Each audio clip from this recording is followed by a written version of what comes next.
हरे कृष्णा, राधे राधे। आप सभी भक्तों का हमारे इस YouTube चैनल में हार्दिक स्वागत है। दोस्तों, साल 2023 की शुरुआत होने जा रही है पौष मास की शुक्ल पक्ष की एकादशी से। पौष मास की शुक्ल पक्ष की एकादशी को पुत्रदा एकादशी के नाम से जाना जाता है और हाँ, इस एकादशी को वैकुंठ एकादशी भी कहा जाता है। शास्त्रों के अनुसार पौष पुत्रदा एकादशी या वैकुंठ एकादशी के दिन जगत के पालनहार भगवान श्री हरि विष्णु की पूजा आराधना करने से और व्रत धारण करने से समस्त प्रकार के सुखों की प्राप्ति होती है, समस्त प्रकार की इच्छाएं मानव की पूर्ण होती हैं और समस्त प्रकार के पाप कर्मों से मुक्ति मिल जाती है। जो भी जाने अनजाने में किए गए पाप कर्म होते हैं, चाहे इस जन्म के या पूर्व जन्म के संचित पाप कर्म, कायिक, वाचिक, मानसिक, समस्त प्रकार के पाप कर्मों से मुक्ति मिल जाती है और मरणोपरांत वैकुंठ लोक की प्राप्ति होती है, मोक्ष की प्राप्ति होती है। तो जो भक्त पुत्रदा एकादशी का व्रत धारण करते हैं अत्यंत ही श्रेष्ठ है। लेकिन अगर आप किसी भी कारणवश ये व्रत नहीं कर पाते हैं तो भी आज के दिन भगवान श्री हरि विष्णु की विधि विधान से पूजा कीजिए, सात्विक भोजन कीजिए। मतलब भोजन में आपको लहसुन, प्याज इत्यादि का सेवन नहीं करना है। बिल्कुल शुद्ध और सात्विक भोजन करके अगर आप भगवान श्री हरि विष्णु की पूजा आराधना मात्र भी कर लेते हैं तो इतने मात्र से ही भगवान श्री हरि विष्णु की असीम कृपा आपको प्राप्त होगी और जिस भी मनोकामना से आप व्रत धारण कर रहे हैं या पूजा कर रहे हैं वो आपकी मनोकामना पूर्ण होती है। दोस्तों, आज की वीडियो में मैं आपसे बात करने वाली हूँ पौष मास की शुक्ल पक्ष की एकादशी कब है, एकादशी की तिथि कब प्रारंभ होगी, कब समाप्त होगी और जो भक्त एकादशी का व्रत धारण करते हैं उन्हें व्रत कब धारण करना है, पारण का यानी कि व्रत खोलने का शुभ मुहूर्त क्या है और पौष पुत्रदा एकादशी में भगवान श्री हरि विष्णु की किस प्रकार से पूजा आराधना करें, किन मंत्रों का जप करें, भोग उन्हें किस चीज का लगाएं और कौन सी वस्तुएं उन्हें अर्पित करें जिससे कि इस व्रत का संपूर्ण फल हमें प्राप्त हो। और बिना व्रत किए भी अगर पूजा कर रहे हैं तो पूजा का संपूर्ण फल प्राप्त हो और जिस भी मनोकामना से आप व्रत कर रहे हैं, पूजा कर रहे हैं, वो आपकी मनोकामना पूर्ण हो। इसके लिए आज विशेष क्या करना चाहिए, ये संपूर्ण जानकारी आपको आज की वीडियो में शेयर करने वाली हूँ। तो वीडियो को पूरा जरूर देखिए और अगर आपको आज की वीडियो अच्छी लगे तो इसे लाइक भी जरूर कीजिए, शेयर भी जरूर कीजिए फैमिली फ्रेंड्स के साथ। और चैनल पर पहली बार आए हैं, अगर अभी तक आपने चैनल को सब्सक्राइब नहीं किया है तो आज की वीडियो अगर आपको अच्छी लगे तो चैनल को सब्सक्राइब जरूर कर लीजिए और बेल बटन को भी प्रेस कर लीजिए। तो इससे ये होगा कि इस चैनल पर जो नई वीडियो अपलोड होंगी उनकी नोटिफिकेशन आपको सही समय पर प्राप्त होगी। दोस्तों, शास्त्रों के अनुसार पौष पुत्रदा एकादशी का व्रत धारण करने से संतान प्राप्ति की कामना पूर्ण होती है। तो जिन दंपतियों के संतान नहीं है या फिर पुत्र प्राप्ति की कामना है उन्हें, तो ऐसे में पौष पुत्रदा एकादशी के दिन व्रत धारण करना चाहिए। पति पत्नी दोनों व्रत धारण कर सकते हैं या जो भी व्रत कर सकते हैं, जैसे कि दोनों अगर व्रत नहीं कर पाते हैं तो पति या पत्नी में से कोई भी पौष पुत्रदा एकादशी का व्रत धारण करे और विधि विधान से जगत के पालनहार भगवान श्री हरि विष्णु की पूजा आराधना करे तो निश्चित ही उन्हें उत्तम और योग्य संतान की प्राप्ति होती है। और मान लीजिए कि आप व्रत धारण नहीं कर पाते हैं, किसी भी कारणवश पति पत्नी में से कोई भी व्रत नहीं कर पाता है, तो भी आज के दिन सात्विक भोजन रखकर भगवान श्री विष्णु की पूजा आराधना जरूर करनी चाहिए। और आगे मैं आपको एक बहुत ही अचूक उपाय बताने वाली हूँ, जिस उपाय को करने से उत्तम और योग्य संतान की प्राप्ति होती है, मन वांछित संतान की प्राप्ति होती है। और अब जानते हैं कि अगर आप पुत्रदा एकादशी का व्रत धारण करना चाहते हैं तो व्रत के नियम और पूजा विधि क्या होती है। देखिए, अगर पुत्रदा एकादशी का आपको व्रत धारण करना है तो दशमी तिथि के दिन आपको सात्विक भोजन लेना चाहिए। मतलब आप लहसुन, प्याज इत्यादि चीजों का त्याग करेंगे, मसूर की दाल नहीं खा सकते हैं। दशमी के दिन आपको चावल भी ग्रहण नहीं करना चाहिए अगर आप एकादशी का व्रत करना चाहते हैं तो। और इसके साथ ही साग, टमाटर, गाजर, मूली, बैंगन ये चीजें भी दशमी तिथि के दिन नहीं खानी चाहिए। शाम के समय सूर्यास्त होने के बाद अन्न का सेवन नहीं करना चाहिए और नमक का सेवन नहीं करना चाहिए। और मान लीजिए आप रात में कुछ खाना चाहते हैं, भूख लगती है, तो ऐसे में आप फल इत्यादि खा सकते हैं, दूध ले सकते हैं और जूस इत्यादि ले सकते हैं। तो इस प्रकार से दशमी तिथि की रात्रि में शास्त्रों के अनुसार नमक और भोजन का त्याग करना चाहिए और भूमि पर शयन करना चाहिए, ब्रह्मचर्य का पूर्ण रूप से पालन करना चाहिए।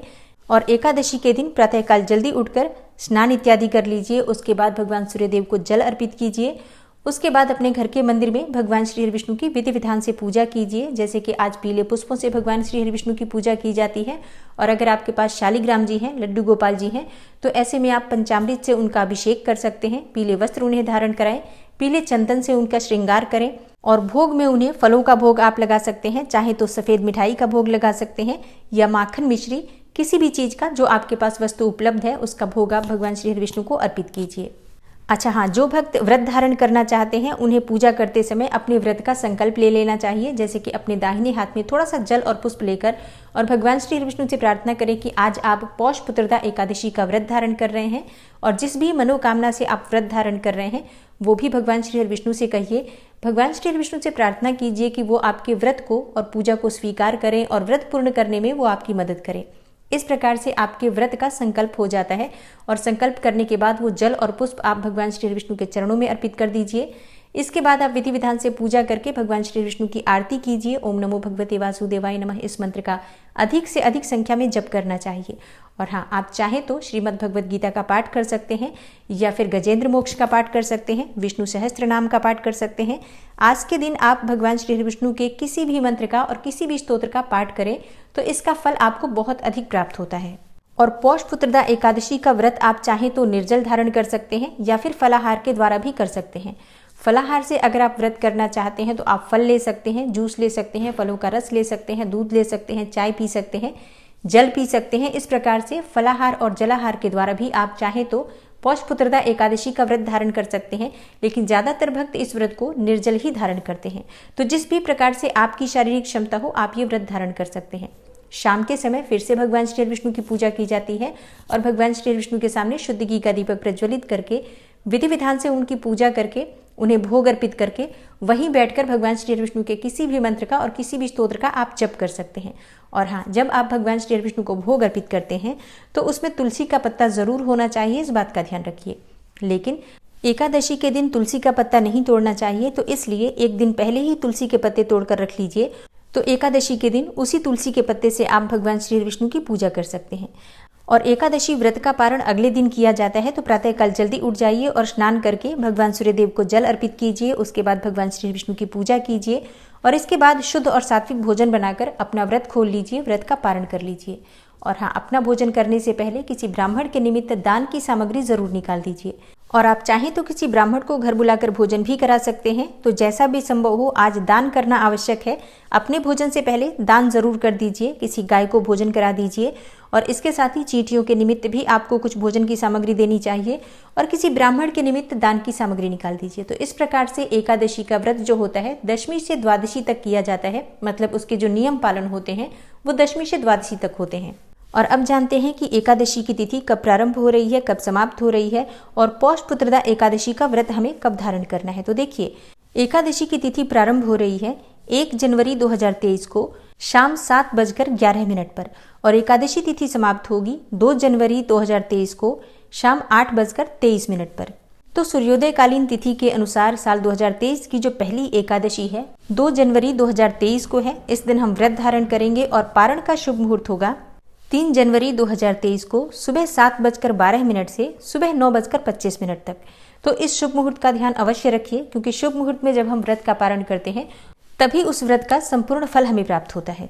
और अब बात करें कि अगर संतान प्राप्ति की आपको कामना है तो आपको कौन सा उपाय करना चाहिए। देखिए, अगर आप एकादशी का व्रत कर पाते हैं तब तो बहुत अच्छी बात है, लेकिन अगर आप व्रत नहीं करते हैं तो इस बात का ध्यान रखिए कि आप बिल्कुल सात्विक भोजन रखेंगे, मतलब लहसुन प्याज इत्यादि बिल्कुल भी नहीं खाना है आपको। बिल्कुल शुद्ध और सात्विक भोजन लीजिए। आज के दिन आप चावल भी नहीं खाएंगे और उसके बाद विधि विधान से भगवान श्री विष्णु की पूजा आराधना कीजिए। और आपके पास अगर लड्डू गोपाल जी हैं तो उनकी विधिवत पूजा आराधना करके उन्हें आप माखन और मिश्री का भोग अर्पित कीजिए, केले का भोग जरूर अर्पित कीजिए। इस प्रकार से आप जब उनकी पूजा कर लेते हैं उसके बाद आप कथा का श्रवण करेंगे, जो पुत्रदा एकादशी व्रत की कथा होती है। आप चाहे तो उसका पाठ कर सकते हैं या फिर कथा मोबाइल पर भी सुन सकते हैं। और भगवान श्री विष्णु के सामने, लड्डू गोपाल जी के सामने संतान गोपाल मंत्र का जप कीजिए। ओम देवकी सुत गोविंद वासुदेव जगतपते देहि मे तनयम कृष्णम त्वामहम शरणम गते। इस मंत्र का आपको कम से कम 108 बार जप करना है, चाहे तो अधिक से अधिक कर सकते हैं। और मंत्र जप करने के बाद लड्डू गोपाल की आरती कीजिए, उनसे प्रार्थना कीजिए उत्तम और योग्य संतान की प्राप्ति के लिए। और इसके बाद उनकी आरती करने के बाद जब आपकी पूजा पूर्ण हो जाती है, इसके बाद जो आपने केले का भोग भगवान श्री विष्णु को अर्पित किया है उसमें से कुछ केले आप किसी गाय को खिलाइए और गौ माता को प्रणाम करके उनसे प्रार्थना कीजिए उत्तम और योग्य संतान की प्राप्ति के लिए। पौष पुत्रदा एकादशी के दिन इस उपाय को करने से निश्चित ही उत्तम और योग्य संतान की प्राप्ति होती है, ऐसा शास्त्रों का कथन है। तो विश्वास से इस उपाय को कीजिए, निश्चित ही आपको भी लाभ होगा। आशा करती हूँ आज की वीडियो आपके लिए अवश्य उपयोगी होगी। अच्छी लगी हो वीडियो तो लाइक कर दीजिए, शेयर भी जरूर कर दीजिए फैमिली फ्रेंड्स के साथ। और चैनल पर पहली बार आए हैं तो सब्सक्राइब करके बेल आइकन को ज़रूर प्रेस कर लीजिए। मिलती हूँ मैं आपसे अगली वीडियो में, तब तक के लिए नमस्कार।